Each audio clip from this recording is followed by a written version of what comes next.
Nagbaba po si Senator Jinggoy at ang kanyang SOP dito ay 30%. As per our District Engineer Henry Alcantara. Dineliver ito nung lumabas mga item na to sa GAA.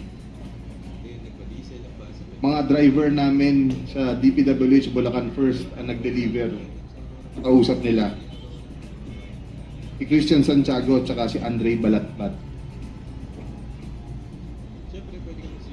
Galing din ito sa utos ni D. Alcantara. Noong 2023 naman, naglabas ng 600 million si Senator Joel Villanueva. Ang SOP nito ay 30% din. If I'm not mistaken, sorry. Pwede ko sabihin ko po kung anong mga projects na mga line item din. Please proceed with disclosing the line items so the nation may able to tie the line item to the political personality involved. First, rehabilitation of flood control structure along Balagtas River, Barangay Panginay, Wawa, Phase 3, Balagtas, Bulacan, with an amount of 75 million pesos. Construction of Bukawe River Flood Mitigation Structure, Station 12, plus 589 to Station 12, plus 739, at Barangay Bambang, Bukawe, Bulacan, with an amount of 75 million pesos. Construction of Bukawe River Flood Mitigation Structure at Station 4 plus 204 to Station 4 plus 354 at Barangay Turo, Bukawe, Bulacan with an amount of 75 million pesos.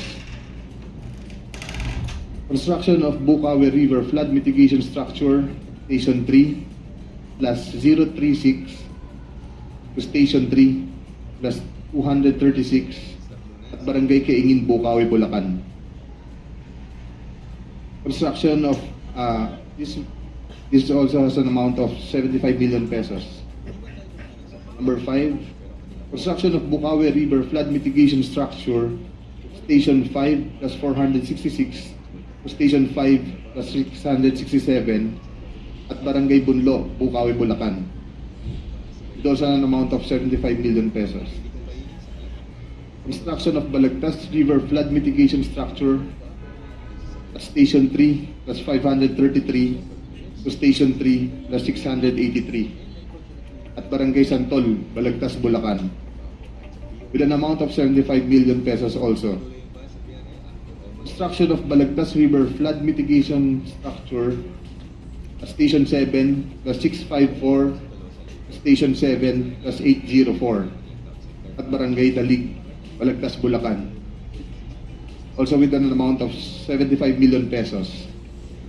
And last is the construction of Balagtas River Flood Mitigation Structure at Station 14 plus 124 to Station 14 to 200 plus 274 at Barangay San Juan, Balagtas, Bulacan, also with an amount of 75 million pesos.